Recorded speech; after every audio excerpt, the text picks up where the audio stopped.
Reforço Betel. Aprendizagem acontece com olhar de amor. E Prefeita Betinha Magalhães oferecem Jornal Mundial.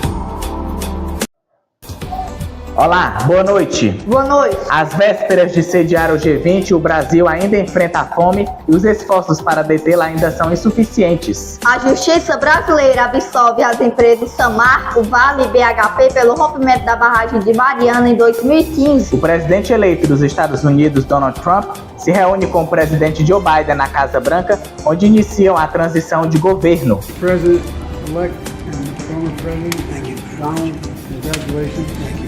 Biden fala sobre uma transição tranquila e felicita Trump pela vitória nas eleições. Looking forward to having, like we said, smooth transition. Do everything we can to make sure you're accommodated, what you need. Um homem carregando explosivos morre após tentar entrar no Supremo Tribunal Federal em Brasília.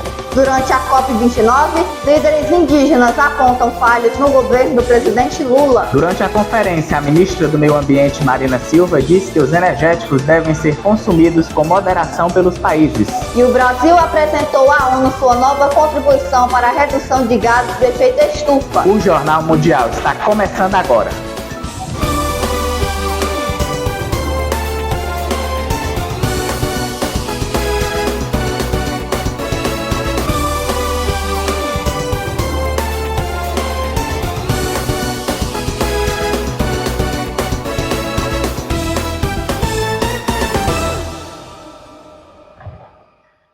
As autoridades investigam as motivações do ataque com explosivos contra o Supremo Tribunal Federal em Brasília. Um homem que carregava os explosivos morreu nesta quarta-feira após tentar entrar no STF sem sucesso. As autoridades investigam nesta quinta-feira as motivações do ataque com explosivos ocorrido na véspera contra o Supremo Tribunal Federal em Brasília, que disparou alarmes poucos dias antes da reunião de cúpula do G20. O homem que tentou entrar no STF na noite de quarta-feira com explosivos morreu no ataque e seu corpo foi retirado na manhã desta quinta-feira da frente do prédio. A polícia o identificou como Francisco Vanderlei Luiz, de 59 anos, que foi candidato a vereador pelo Partido Liberal do ex-presidente Jair Bolsonaro nas eleições municipais de 2020. Bolsonaro se manifestou nesta quinta-feira e fez um apelo por diálogo.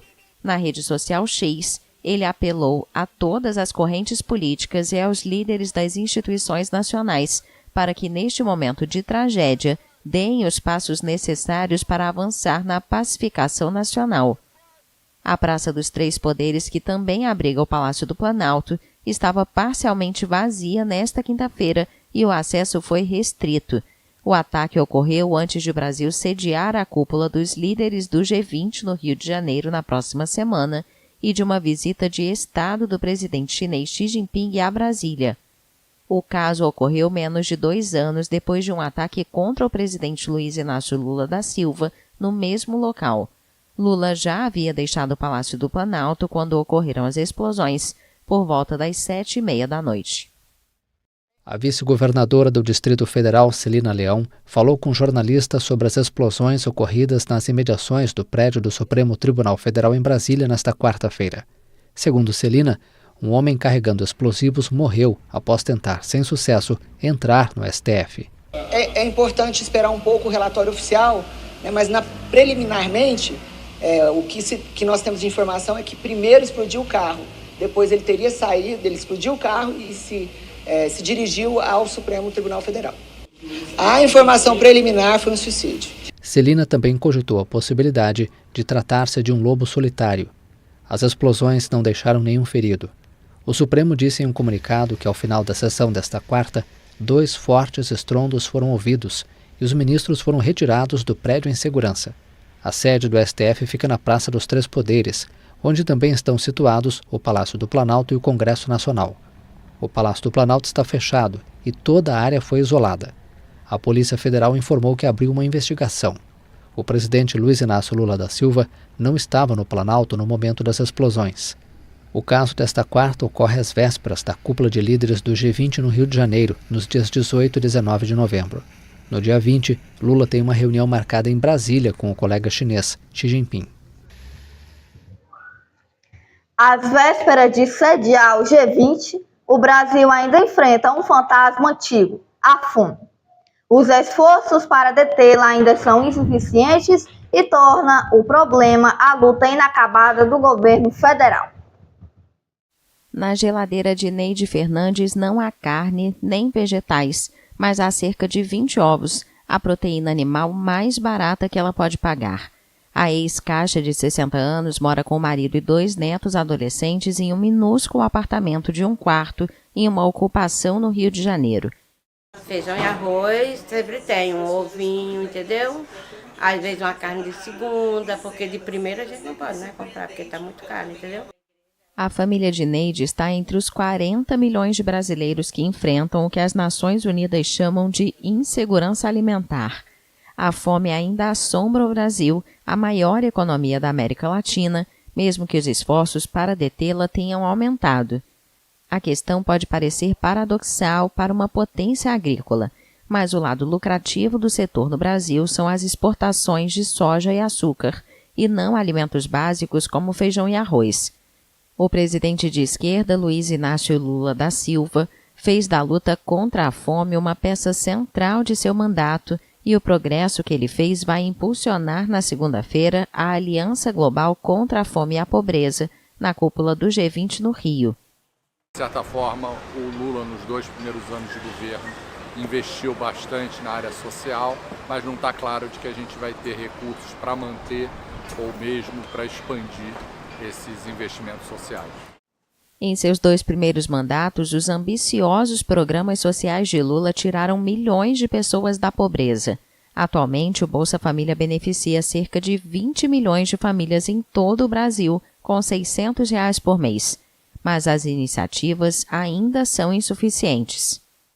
A gente tem, quando você pega a fome e bota um rosto nessa fome, se fosse pegar uma pessoa que pudesse identificar, é uma mulher preta, mãe de filhos de até 6 anos de idade, 6 a 10 anos de idade. De acordo com o relatório da ONU sobre o estado da segurança alimentar e nutrição no mundo, o número de brasileiros sofrendo de insegurança alimentar moderada a grave caiu de 70 milhões e 300 mil para menos de 40 milhões entre 2020 e 2022. Mas o Brasil está lutando com os custos dos programas sociais. Ao contrário de seus 2 primeiros mandatos, quando um boom de recursos encheu os cofres do Estado, Lula hoje se depara com pressões orçamentárias que ele tem que conciliar com sua ambição de liderar a luta contra a fome. O presidente eleito dos Estados Unidos, Donald Trump, tem feito indicações para os principais cargos do governo que confirmam suas posições extremistas. Ele se reuniu hoje com o presidente Joe Biden na Casa Branca para iniciar uma transição de governo tranquila. Trump se prepara para voltar à Casa Branca com um poder quase ilimitado. O magnata terá um controle quase total sobre os principais mecanismos do governo dos Estados Unidos, agora que os republicanos somaram à Câmara dos Representantes as vitórias na Casa Branca e no Senado. Nesta quarta-feira, mais 2 nomes foram indicados para cargos importantes. O republicano Matt Gaetz é um dos congressistas mais polêmicos e criticados nos Estados Unidos, mas Trump o escolheu como secretário de Justiça e procurador-geral. O cargo-chave recompensa a lealdade de Matt. Aos 42 anos, esse congressista da Flórida, que costuma se posicionar na extrema-direita radical, terá grande influência no executivo. O anúncio do seu nome causou agitação, uma vez que Gaetz é odiado pelos democratas e até mesmo por parte dos republicanos. Trump eliminou qualquer dúvida sobre qual será a missão do novo secretário: acabar com a instrumentalização do judiciário, ou seja, tornar-se o braço armado da vingança do presidente eleito, que afirmou durante anos ser vítima de uma caça às bruxas orquestrada por um judiciário politizado. Gaetz ganhou fama em outubro de 2023, quando conseguiu destituir o então presidente da Câmara dos Representantes, Kevin McCarthy, após apresentar uma moção de censura contra ele. Gaetz é contrário ao direito ao aborto, cético em relação ao clima e defensor do lobby das armas, abraçando várias posições da extrema-direita americana. Para dirigir a inteligência nacional, Trump nomeou a ex-democrata Tulsi Gabbard. que se opôs ao apoio americano à Ucrânia e já se reuniu com o presidente da Síria, Bashar al-Assad. Trump disse que Gabbard, uma veterana e ex-candidata democrata à Casa Branca, contribuirá com o espírito intrépido que definiu sua ilustre carreira. Gabbard agradeceu a Trump a oportunidade de servir como membro de seu gabinete para defender a segurança e a liberdade do povo americano. A ex-congressista havaiana mudou de lado para apoiar Trump no início deste ano e o ajudou no debate contra Kamala Harris. Durante muito tempo, ela manteve opiniões isolacionistas sobre política externa e abraçou uma série de teorias conspiratórias. O presidente Lula foi alvo de críticas nesta quarta-feira por parte de representantes indígenas que participam da COP29. Na conferência, a ministra do Meio Ambiente e Mudança do Clima, Marina Silva, falou que o uso de energéticos devem ser moderados no seu consumo. O Brasil também apresentou à ONU sua nova contribuição nacional para a redução de gases de efeito estufa. Nesta quarta-feira, terceiro dia da Conferência sobre Mudanças Climáticas COP29 em Baku, no Azerbaijão, representantes de povos originários culparam líderes globais por não fazerem o suficiente por suas comunidades. Indígenas brasileiros aproveitaram a oportunidade para apontar problemas no atual governo do presidente Luiz Inácio Lula da Silva. Porém, o governo do presidente Lula é um governo travado, porque ainda mantém o governo conservacionista no domínio do Estado brasileiro, e isso faz com que o governo ele não avançou como era para avançar. E com as novas negociações que estão sendo feitas agora, isso nos deixa preocupado com uma aceitação de exploração de petróleo na Amazônia. O governo brasileiro, o governo Lula, ele criou o Ministério dos Povos Indígenas para que seja um mecanismo dentro do governo para que os indígenas possam ser atendidos e possam ser ouvidos e levar as nossas ações até o território, as nossas reivindicações e levar as ações para os territórios indígenas. Mas isso não é o suficiente, como eu trago para vocês. Eu acho que o Brasil ele precisa muito fortalecer essa questão da demarcação do território, a fiscalização ambiental nos territórios, o desmatamento. O dia foi marcado pela negociação sobre como financiar a luta contra a mudança climática. O principal objetivo da Conferência da ONU em Baku é chegar a um novo acordo que aumente substancialmente o dinheiro para combater o aquecimento global nos próximos anos, detalhando o valor, quem paga e em quais condições. Um novo rascunho de documento com 34 páginas, muito maior que a versão anterior, que não agradava a ninguém, foi apresentado às partes negociadoras. A ideia é conseguir com que países industrializados ajudem os mais vulneráveis diante das mudanças climáticas. O valor atual é de pouco mais de 100 bilhões de dólares anuais, mas as exigências se aproximam de $1 trilhão. Os países que usufruem dos presentes de Deus energéticos devem ser moderados no seu consumo, declarou nesta quarta-feira a ministra do Meio Ambiente e Mudança do Clima, Marina Silva, na COP29, em Baku, no Azerbaijão. Quanto à questão de um presente de Deus, eu diria que Deus nos dá presentes, mas Ele sempre pede que sejamos bastante acomedidos em relação aos presentes que Ele nos dá. Por exemplo, se comermos açúcar demais, com certeza ficaremos diabéticos. Marina respondeu à declaração da abertura da cúpula climática feita pelo presidente do Azerbaijão, Ilham Aliyev. Segundo ele, os hidrocarbonetos são um presente de Deus e os países não devem ser culpados por terem ou trazerem esses recursos para o mercado, porque o mercado precisa deles. Também nesta quarta, o Brasil apresentou à ONU sua nova contribuição nacional para a redução de gases de efeito estufa, conhecida pela sigla NDC em inglês. Entre agora e 2035, o país planeja reduzir suas emissões entre 59% e 67% em relação a 2005.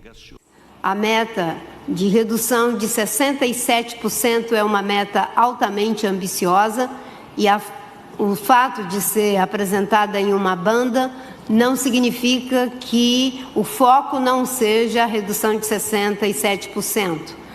O foco é termos um número absoluto que sai de mais de 2 milhões de toneladas de CO2 para bilhões de toneladas de CO2 para 850 milhões. Também destacar, o Brasil saiu de uma posição negacionista governo brasileiro, frente à questão da mudança climática, para liderança e protagonismo no combate às mudanças climáticas. O presidente Lula tem total compromisso em o Brasil ser o exemplo e grande protagonista. Teremos a honra de, o ano que vem, e responsabilidade de sediar a COP30. Além de reunir um resumo de políticas públicas que se somam para viabilizar as metas propostas na NDC, como o Plano de Transformação Ecológica, o documento também detalha, por setor da economia brasileira, as ações que vêm sendo implementadas no país para que as emissões de gases do efeito estufa sejam mitigadas. A seguir, a Justiça brasileira absolve as empresas de mineração pelo rompimento da barragem de Mariana em 2015. E quase metade das espécies de corais tropicais estão em perigo de extinção.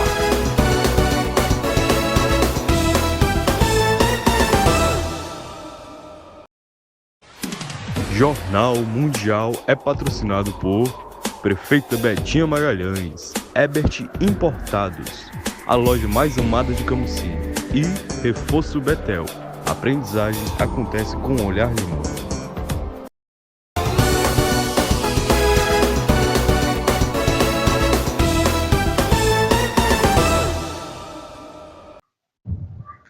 A Justiça brasileira absolveu nesta quinta-feira as mineradoras Samarco, Vale e BHP pelo rompimento da barragem de Mariana em 2015.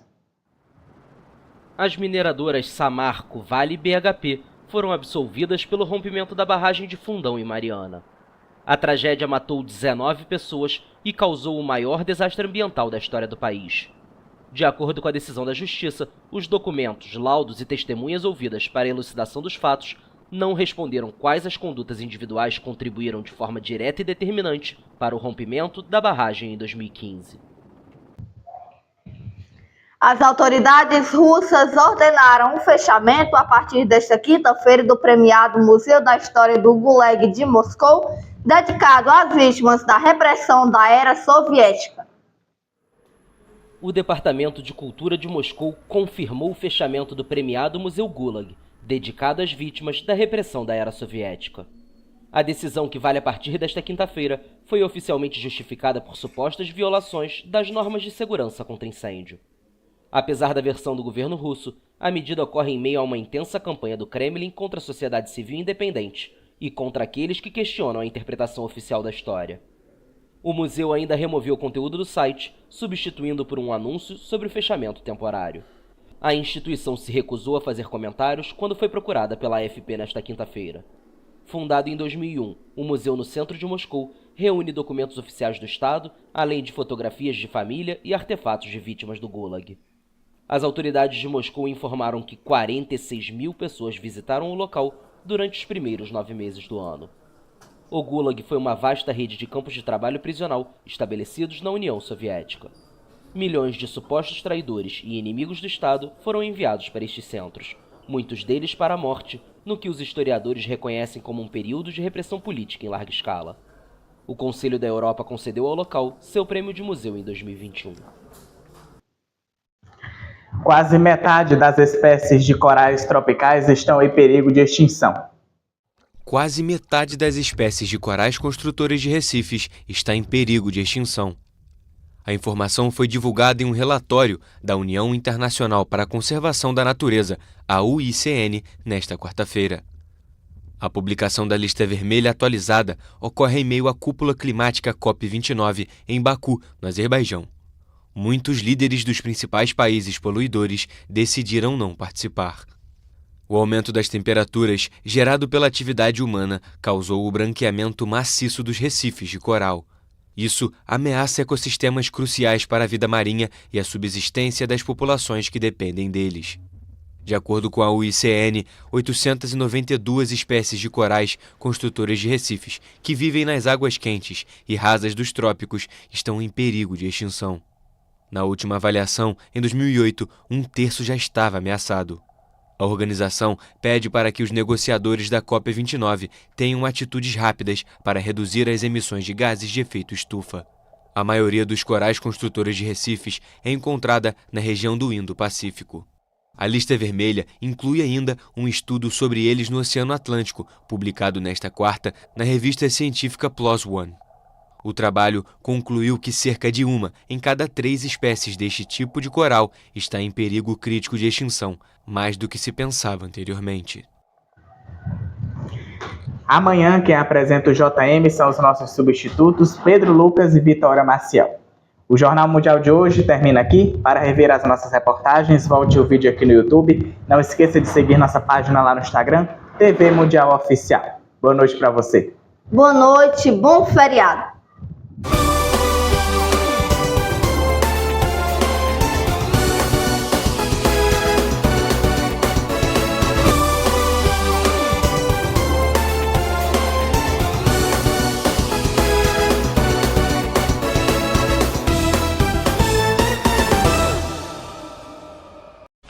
Jornal Mundial. Oferecimento Ebert Importados, a loja mais amada de Camusim. Reforço Betel. A aprendizagem acontece com olhar de amor. É a nossa querida prefeita Betinha Magalhães.